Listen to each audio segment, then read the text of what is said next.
Good morning, everybody. I'm Phil Henry from the Capricornia Chamber of Commerce with you once again. And since the last video we made, the world has changed around us completely. First of all, from those of us on the committee of the Chamber, we really feel for you in business. Those of you who've had to lay employees off, we know how gut-wrenching that is for you. And those of you who have had to close down, whether temporarily or whatever happens in the longer term. So the message out of that from those of us on the Chamber committee is, please look after yourselves, you and your family. Keep breathing. Call us for help, call any of the helplines for help, and we'll get through this together. Once again, since that last video, the Chamber Committee's been quite active. You will have seen in the local press that we joined in with a statewide campaign from the Chamber of Commerce and Industry Queensland, CCIQ, which sought to get some responses from local governments about what they might do to help small businesses to get through this situation, such as remission of rates, fees, charges, along those lines.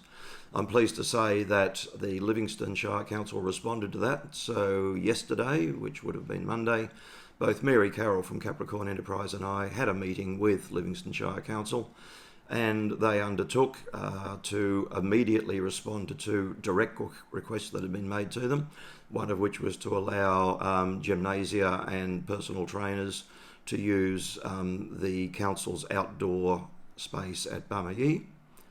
And the other one was they are going to lift all parking fees that are currently applicable in the Yeppoon CBD area. In relation to the request we put to them to look at fees, charges on small businesses, they undertook to look at that and provide a report to the incoming council. It's quite unfortunate, I guess, that we are a week away from the election, so current councils are in caretaker and can't make any decisions, but I am certainly reassured that that will be top of the priorities for the incoming council at Livingston. I can also say that I'm in constant contact with Advance Rockhampton about how the Chamber can work with them on the similar issues for the Rockhampton Regional Council area. Now, in relation to the operations of the Capricornia Chamber of Commerce, obviously our in-person meetings are off the agenda, and that's both the monthly members' meetings and the CBD coffees, to which we've been getting increasing numbers of people. So we're really sorry. We're subject to the same restrictions as everybody else, so we can't do either of those. So here's what we're going to do. Early-ish in the week, you'll get an update from me like this about what's been going on. You will also get an email which will be a summary of changes to government legislation at certainly state and federal level, which is the levels that are most active in trying to support you, as well as what local governments are doing. That will be early in the week. And then what we'll be doing later in the week, and that will start this Thursday, we'll try to make it each Thursday, but it will be subject to circumstances.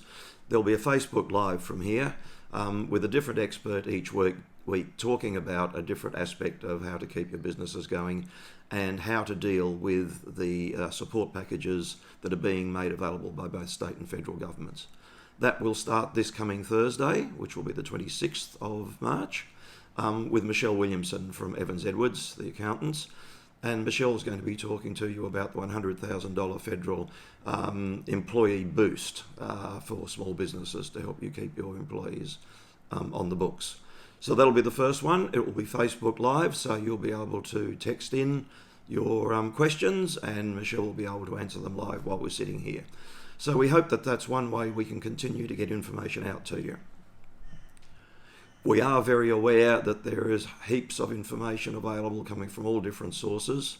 From our perspective, we will try to minimise that, and certainly it will only come from reputable, genuine sources such as the state and federal government, and we are agreed with Capricorn Enterprise on that to try and minimise the amount of stuff that comes into your inboxes or over YouTube or on Facebook or whatever. And finally, here is what we hope is some good news for you. We have decided as a committee that membership of the Capricornia Chamber of Commerce will be free for 12 months as of today, the 24th of March. That will be for existing members and for new members. So please take up that offer, new members. I should say we are working closely with Capricorn Enterprise, and I would direct you also to the Facebook page Support Local, Buy Local. because buying local is one of the key ways of keeping money floating through the community and keeping as many people as possible employed. And the last word, just to reiterate what I said at the beginning, this is a health issue as well as an economic issue. In fact, it is primarily a health issue. And the key message from us on the committee of the Capricornia Chamber of Commerce: look after yourselves, look after your friends, look after your family, look after your business colleagues, because our shared health is the best way of dealing with all of this. Thank you.